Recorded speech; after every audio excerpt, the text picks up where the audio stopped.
السلام علیکم ورحمۃ اللہ وبرکاتہ۔ گھمنڈ یعنی تکبر، گھمنڈی آدمی کو اللہ اور اس کا رسول کتنا ناپسند کرتا ہے، یہی آج کا ہمارا موضوع ہے۔ اور انشاءاللہ عز و جل اس موضوع کے بیان میں ہم سورۃ القصص کی آیت 83 کا ترجمہ اعلیٰ حضرت کے حوالے سے بیان کریں گے۔ اسی کے ساتھ امام حجت الاسلام سیدنا محمد غزالی علیہ رحمت و رضوان کی کتاب مکاشفۃ القلوب سے یہ بیان کریں گے کہ حضرت نوح علی نبینا علیہ الصلوۃ والسلام نے اپنے بیٹے کو کیا وصیت کری تھی، اور حضرت عیسیٰ علی نبینا علیہ الصلوۃ والسلام نے گھمنڈ سے دور رہنے والے کو کیا خوشخبری بیان کری ہے،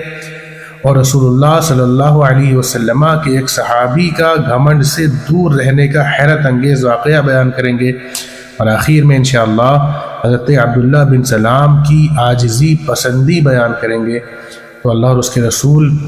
کے کرم سے امید لگاتے ہوئے ہم اپنا بیان شروع کرتے ہیں۔ سب سے پہلے سورۃ القصص کی آیت نمبر 83 سماعت کیجیے۔ قرآن مجید میں اللہ رب العزت ارشاد فرماتا ہے، اعوذ باللہ من الشیطان الرجیم، تلک الدار الآخرۃ نجعلها للذین لا یریدون علوا فی الارض ولا فسادا۔ صدق اللہ العظیم۔ اعلیٰ حضرت ترجمہ کرتے ہیں، یہ آخرت کا گھر ہم ان کے لیے کرتے ہیں جو زمین میں تکبر نہیں چاہتے اور نہ فساد، یعنی کہ قیامت کے دن اللہ رب العزت جنت کا پاکیزہ گھر ان لوگوں کو عطا فرمائے گا جو زمین میں نہ فساد کو پسند کرتے تھے، نہ زمین میں تکبر یعنی گھمنڈ کو پسند کرتے تھے۔ اس کا مطلب ہے کہ جو بندہ زمین میں فساد، لڑائی جھگڑا پسند کرتا ہے، یا جو بندہ زمین میں تکبر، گھمنڈ کو پسند کرتا ہے،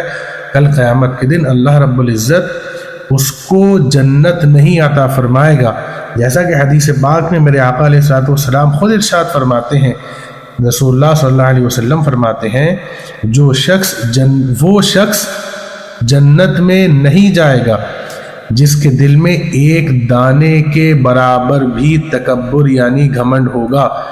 اور میرے نبی علیہ الصلوۃ والسلام ارشاد فرماتے ہیں، جو شخص تکبر کی وجہ سے، گھمنڈ کی وجہ سے اپنا کپڑا گھسیٹتے ہوئے چلے گا، اللہ تعالیٰ اس کی طرف نظر رحمت نہیں فرمائے گا۔ اصل میں عرب کے لوگوں کے اندر یہ رواج تھا کہ جو لوگ بڑے مالدار ہوا کرتے تھے تو وہ اپنی مالداری کے اظہار کے لیے گھمنڈ کے طور پر لمبا لمبا کپڑا پہنتے تھے جو زمین سے لگتا تھا، تو انہیں اس بات کی فکر تو نہیں ہوتی تھی کہ ہمارا کپڑا لمبا ہے، زمین سے لگے گا، گندا ہو جائے گا۔ ہاں، وہ اظہار کرنے کے لیے، دکھاوا کرنے کے لیے، تکبر گھمنڈ کرنے کے لیے، دکھانے کے لیے لوگوں کو کہ دیکھو ہم کتنے مالدار ہیں، لمبے لمبے کپڑے پہنتے ہیں، اس لیے وہ لوگ کپڑے کو گھسیٹ کر چلتے تھے۔ تو ایسے لوگوں کے بارے میں میرے آقا علیہ الصلوۃ والسلام نے ارشاد فرمایا کہ ایسے لوگوں پر اللہ رب العزت قیامت کے دن نظر رحمت نہیں فرمائے گا، اور جس پر اللہ نظر رحمت نہ فرمائے تو پھر بھلا اس کا کیا بنتا ہے۔ اور حضرت نوح علی نبینا علیہ الصلوۃ والسلام نے اپنے بیٹے کو کیا وصیت کری، رسول اللہ صلی اللہ علیہ وسلم نے فرمایا، جب حضرت نوح علیہ السلام کے وصال کا وقت قریب آیا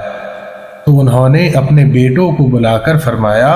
میں تمہیں دو چیزوں کا حکم دیتا ہوں، دو چیزوں کی وصیت کرتا ہوں اور دو چیزوں سے روکتا ہوں۔ پہلی فرماتے ہیں، میں تمہیں شرک اور تکبر یعنی گھمنڈ سے روکتا ہوں، اور لا الہ الا اللہ پڑھنے کا حکم دیتا ہوں، کیونکہ زمین و آسمان میں جو کچھ بھی موجود ہے وہ سب کا سب ایک پلڑے میں رکھ دیا جائے اور دوسرے پلڑے میں کلمہ طیبہ یعنی لا الہ الا اللہ رکھ دیا جائے تو یہ کلمہ زمین و آسمان کی تمام چیزوں سے زیادہ بھاری ہے۔ اور فرماتے ہیں کہ حضرت نوح علیہ السلام فرماتے ہیں کہ میں تمہیں سبحان اللہ و بحمدہ پڑھنے کا حکم دیتا ہوں، کیونکہ ہر شے کو اسی کلمے کی وجہ سے رزق ملتا ہے، یعنی کہ جو بندہ سبحان اللہ و بحمدہ پڑھے گا اللہ تعالیٰ اس کے رزق میں برکتیں عطا فرمائے گا۔ اسی کے ساتھ حضرت عیسیٰ علی نبینا علیہ الصلوۃ والسلام نے ارشاد فرمایا، اس شخص کے لیے خوشخبری ہے کہ جس کو اللہ تعالیٰ نے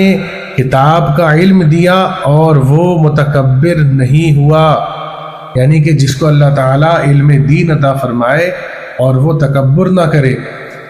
کیونکہ ایسا ہوتا ہے کہ جب کسی بندے کو علم حاصل ہو جاتا ہے، علم مل جاتا ہے، علم سب سے بڑی نعمتوں میں سے ایک نعمت ہے، جب بندے کو علم آ جاتا ہے تو اپنے علم پر گھمنڈ کرنے لگتا ہے۔ تو جو بندہ اپنے علم پر گھمنڈ کرے گا اللہ تعالیٰ کی برکتوں سے محروم رہے گا، جو اپنے علم پر اللہ تعالیٰ کا شکر ادا کرے گا اللہ تعالیٰ اس کے علم کو مزید بڑھا دے گا۔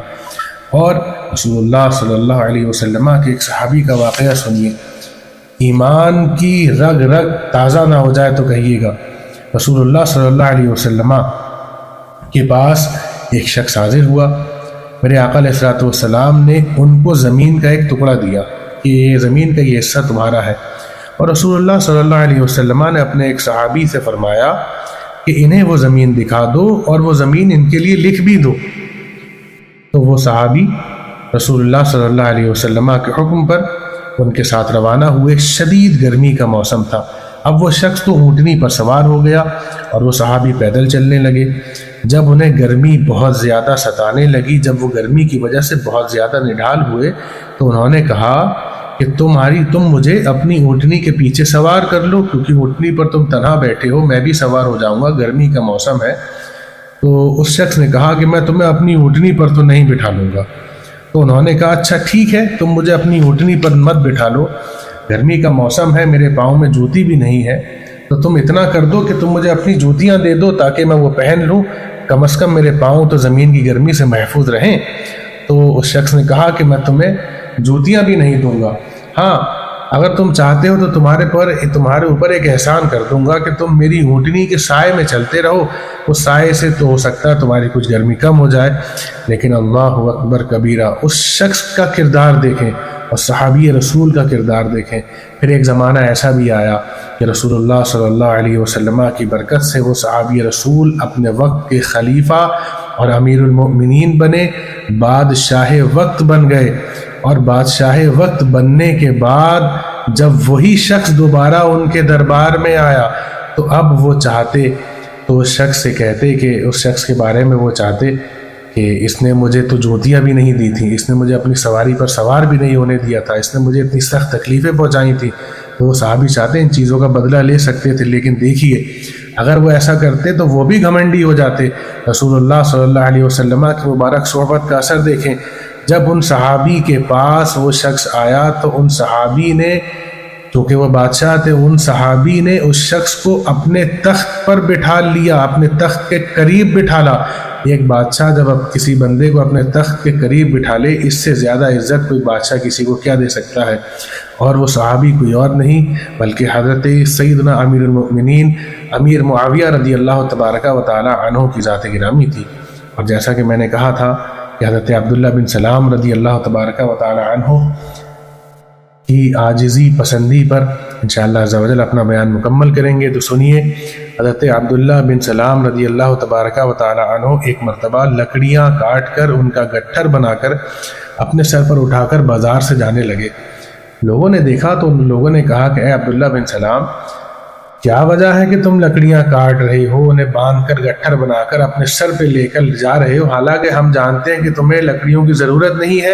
اور ہم یہ بھی جانتے ہیں کہ اگر ضرورت بھی ہوتی تو تمہیں انہیں اٹھانے کی ضرورت نہیں پڑتی، کوئی نہ کوئی بندہ تمہاری طرف سے اٹھا ہی لیتا۔ تو حضرت عبداللہ بن سلام رضی اللہ تبارک و تعالی عنہ کا جواب دیکھیں اور ان کے جواب کو اپنی زندگی کی سیرت میں شامل کر لیں۔ آپ ارشاد فرماتے ہیں، میں لکڑیوں کا گٹھر اس لیے اٹھا کر بیچ بازار سے گزر رہا ہوں کہ کہیں میرے دل میں گھمنڈ یعنی تکبر پیدا نہ ہو جائے، تو میں ایک مزدور کی طرح اپنے سر پہ لکڑی کا گٹھر لے کر چل رہا ہوں تاکہ میرے دل میں عاجزی رہے اور میرا دل گھمنڈ کی نحوست سے ہمیشہ کے لیے پاک رہے۔ اے مسلمانوں، میں تم سے گزارش کرتا ہوں، اللہ رب العزت تمہیں ہزار ہزار نعمتوں سے نوازے، اللہ تعالیٰ تمہیں بے شمار نعمتوں سے نوازے،